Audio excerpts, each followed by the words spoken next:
بسم اللہ الرحمن الرحیم الصلاۃ والسلام علیک یا رسول اللہ وعلی آلک و صحابک یا حبیب اللہ۔ اللہم صلی علی محمد و آل محمد، اللہم صلی علی محمد و آل محمد، اللہم صلی علی محمد و آل محمد۔ حروف کے خواص، کمالات اور فضائل کما حق ہو، ان سے فائدہ اٹھانے کے لیے بار بار اس بات کی تاکید ہے کہ اپنے باطن کی صفائی، خلوص، اخلاص، نیت صالح کا ہونا بہت ضروری ہے۔ یہ حروف کے اعمال اور فضائل اس لیے بیان کر رہا ہوں کہ یہ مختصر سے مختصر ہیں۔ بعض لوگوں کے کمنٹس جب یہ آتے ہیں نا کہ ہم قرآن پاک نہیں پڑھے ہوئے، ہمیں قرآن پڑھنا نہیں آتا، تو بڑا تعجب ہوتا ہے۔ تعجب اس لیے ہوتا ہے کہ جو بندہ بھی اردو پڑھ سکتا ہے اس کے لیے قرآن پڑھنے کو مشکل تو نہیں۔ بڑی بڑی ڈگریاں لے کر، بڑی بڑی ڈگریاں، لاکھوں روپیہ، کروڑوں روپیہ ان ڈگریوں پہ خرچ کر کے صرف نوکری کے حصول کے لیے، اور آخر میں نوکری بھی نہیں ملتی تو پاگل اور دیوانہ ہو جاتے ہیں لوگ، متنفر ہو جاتے ہیں، اپنے آپ سے متنفر ہو جاتے ہیں۔ پھر احتجاجاً روڈ پر ریڑھی لگا لیتے ہیں۔ کئی دیکھا ہے، مرتبہ بارہا مرتبہ۔ تو اس لیے قرآن کی تعلیم جو ہے بہت ضروری ہے۔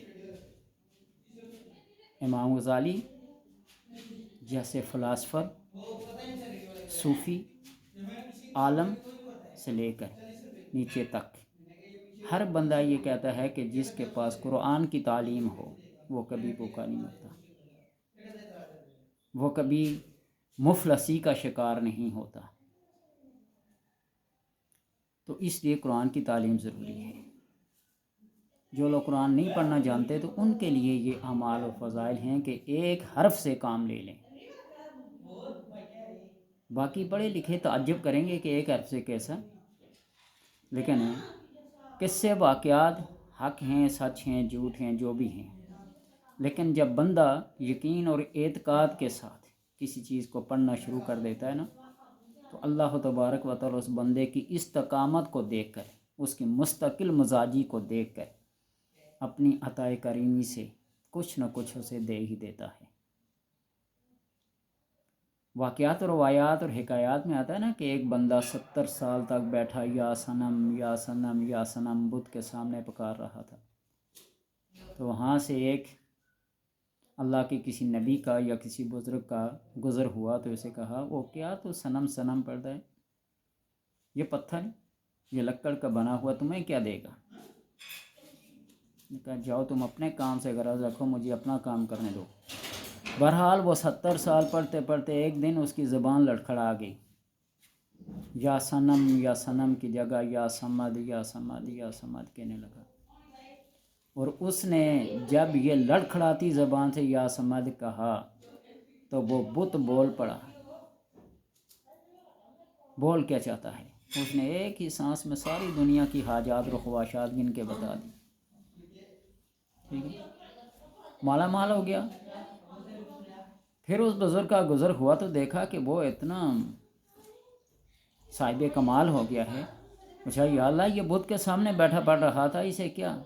نے کہا یہ بت کے سامنے اتنا عرصہ بیٹھا پڑھ رہا تھا، لیکن اس نے لڑکھڑاتی زبان سے میرا نام لے دیا، یا سمت کہہ دیا۔ اگر میں بھی اسے عطا نہ کرتا تو اس بت میں اور میرے میں کیا فرق رہتا؟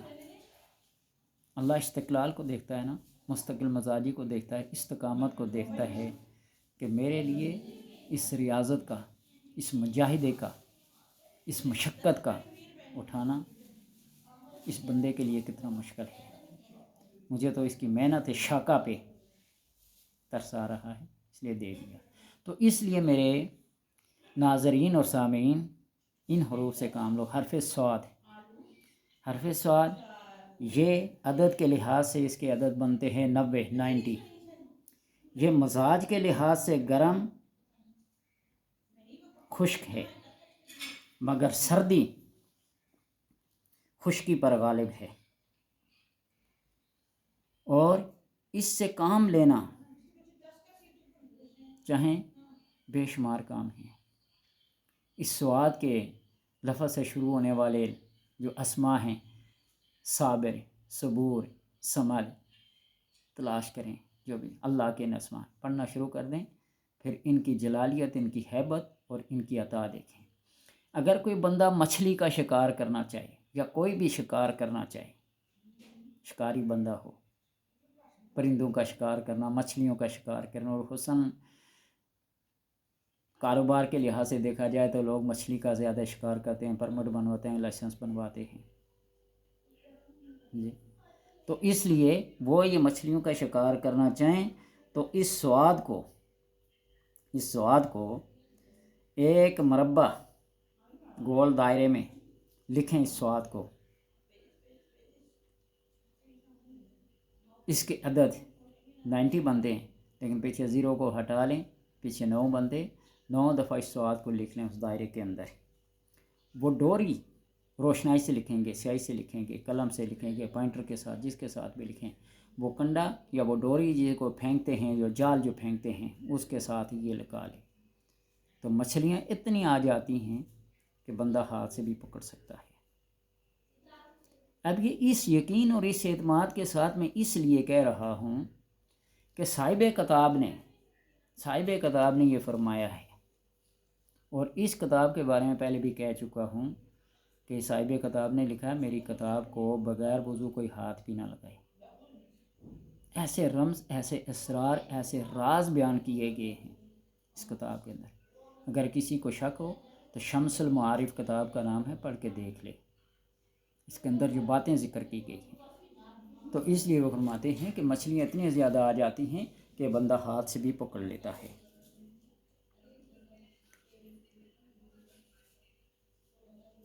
اور جو شخص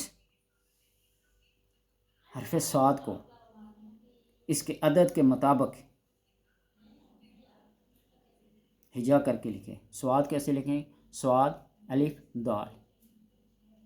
صرف سواد کے عدد 90 ہیں، اور جب پورا ملفوظی طور پر لکھا جائے گا، ہجا کر کے لکھا جائے گا، سواد الف دال سواد لکھا جائے گا، تو اس کے عدد بن جائیں گے 95. جس طرح الف کا عدد تو 1 ہے، لیکن اس کو جب الف لام فا کے لحاظ سے لکھیں تو 111 بن جاتے ہیں. تو اس طرح اس کو 95 کے عدد کے مطابق لکھے، اور پھر اس کے گرد سواد عربی شکل میں، اردو شکل میں جیسے سواد کی شکل ہے، اس دائرے کے گرد لکھ لے 9 مرتبہ.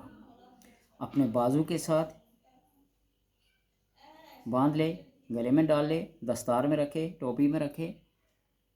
سفر میں، حضر میں، جن و انس، وحوش، جیوش، جن جن چیزوں سے اسے خطرہ محسوس ہوتا ہو، ان چیزوں سے امن میں آ جائے گا، سکون میں آ جائے گا.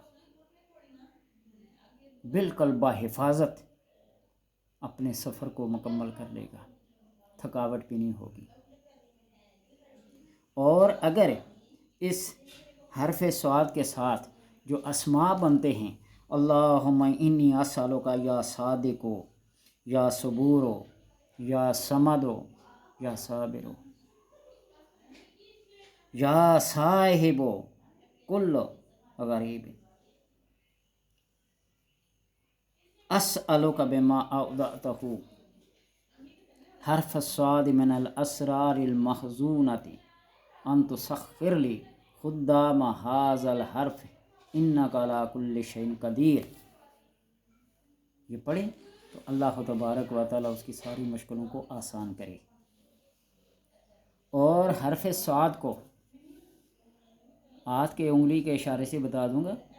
سواد کو یوں ایسے اوپر لکھے، سواد، پھر اس کے نیچے لکھے مربع بنے سواد، پھر اس کو یوں کر کے لکھے سواد، پھر اس کو یوں کر کے لکھے سواد، ایک مربع تعویذ کی جیسے شکل بنتی ہے نا، ایک سواد اوپر ربع کر کے لکھے، پھر اس کے نیچے لکھے، پھر یوں ایسے لکھے، پھر یوں ایسے لکھے، اور پھر اس کے اندر بھی ایسے ہی لکھے، پھر ان چھوٹے مربع کے اندر صرف لفظ سواد لکھے،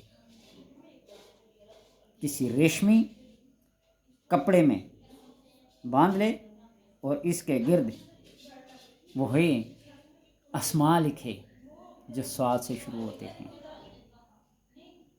اپنے تکیے کے نیچے رکھ لے، اپنی جیب میں رکھ لے، اپنے دستار میں رکھے،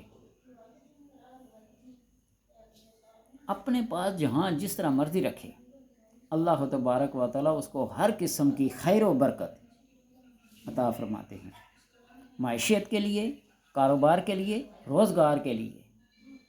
یہ بہت زیادہ مجرب المجرب ہے۔ یہ آہستہ آہستہ ٹھہر ٹھہر کے اس لیے بتلا رہا ہوں نا کہ لوگ بعض دفعہ یہ کہتے ہیں کہ آپ کے الفاظ جو عربی الفاظ نا پڑھنے کی سمجھ نہیں ہے، بار بار کہتے ہیں ازمار کیا ہوتا ہے، یہ اسماء کیا ہوتے ہیں۔ میں نے کہہ دیا نا، اللہم انی اسألک بحق الصاد یا صمدو یا صابرو یا صادقو یا صبورو، یہ اس کے کیا ہیں؟ اسماء ہیں، یہ اس کی کیا ہیں؟ ازمار ہیں۔ ازمار سے مراد وہ خفیہ موکلات ہوتے ہیں جو ان حروف کے بنتے ہیں۔ اور اگر آپ نے میری ساری ویڈیوز دیکھی ہو نا تو میں نے ایک ایک حرف معقل کے ساتھ بھی آپ کو بتایا ہوا ہے کہ سواد کا معقل کون سا ہے، جیم کا کون سا ہے، بے کا کون سا ہے، الف کا کون سا ہے معقل۔ ان معقلات کے ساتھ، ان اسماء کے ساتھ جب آپ پڑھیں گے تو اللہ تبارک و تعالیٰ ان معقلات کو غائبانہ طور پر، ضمیر کہتے ہیں کسی چھپی ہوئی چیز کو، جسے کہتے ہیں نا معافی ضمیر، اسمار، تو اللہ تبارک و تعالیٰ ان چیزوں کو غائبانہ طور پر تمہاری مدد کے لیے، تمہاری حفاظت کے لیے معمور اور مقرر کر دیتا ہے۔ تو اس لیے ان حروف سے فائدہ اٹھانے کے لیے بس نیت صالح، پاکیزگی باطن کی اور ظاہر کی بہت ضروری ہے۔ اللہ تبارک و تعالیٰ سب کو توفیق دے۔